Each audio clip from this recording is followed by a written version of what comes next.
Hi, my name is Iwona and I will show you today how I edited this outdoor photo. This is an already edited version. I will click reset and show you right from the start how I edited. This is only Lightroom edit, and this is how I edit. Actually, most of my photos are edited only in Lightroom.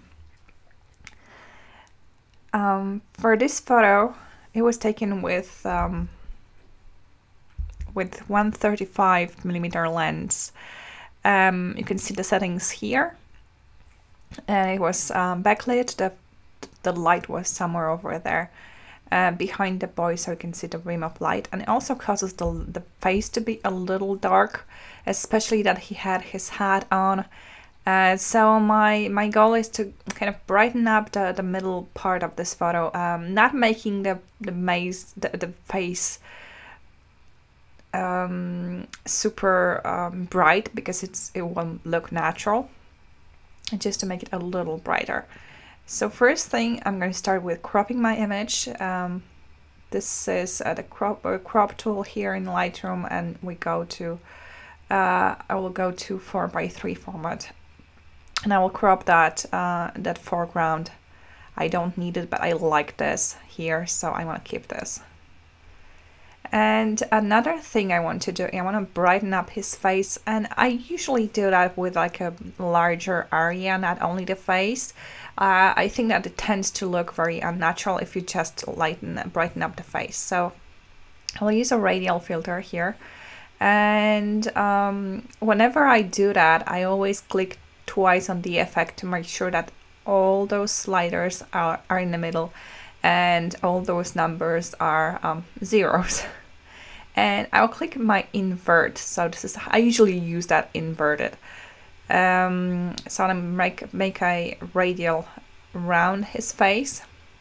So I push the exposure up a little bit. I want this to be very smooth. So here, when I look at my navigator, I don't want to see any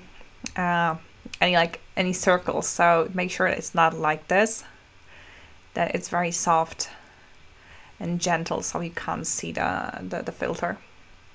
Another thing I want to do, I want to darken the bottom of the photo, just to keep my viewers' attention on the face. So click on the brush here, and again I want to make sure that everything is zeroed. So if it's not, just click twice on the effect, and adjust your size and softness, that's better, of the brush.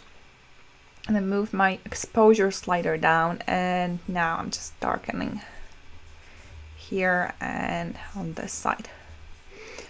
I love the light on him. I just want to show where the light is coming from, so that's what I try to emphasize the direction of the light. So when I use my radial filter again, click twice on the effect to make sure everything is zeroed. And from the top, I'm just going to brighten up from the top, so I'm going to make the light fall on the boy. I think I want to brighten this up a little bit. Okay, so we're almost done with this edit. So you can see all those little things here. Those are just, I don't know, bugs probably flying in the air that were highlighted by the light. And it was also shot with a pretty large aperture. It was 2.0, so like all the background blur is just from the camera, from the lens. So one last thing I want to do, I want to take care of the color before I go sharpen. I think I'm going to saturate the original picture a little bit, because I feel like it has that nostalgic, almost vintage look because of the vintage bag and the clothes he's wearing.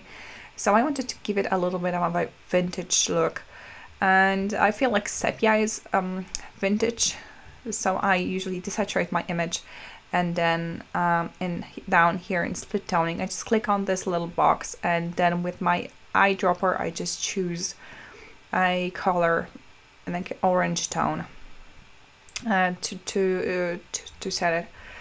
Okay, I forgot one last thing, and this is, I'm gonna use a brush and make it a small one. And right now, it was just like a couple of days ago when Lightroom introduced that texture. So I'm gonna try this texture on his clouds. I used to do that with the clarity brush. Texture seems a little more gentle. I can't see the results so fast. I'm gonna push the clarity as well a little bit.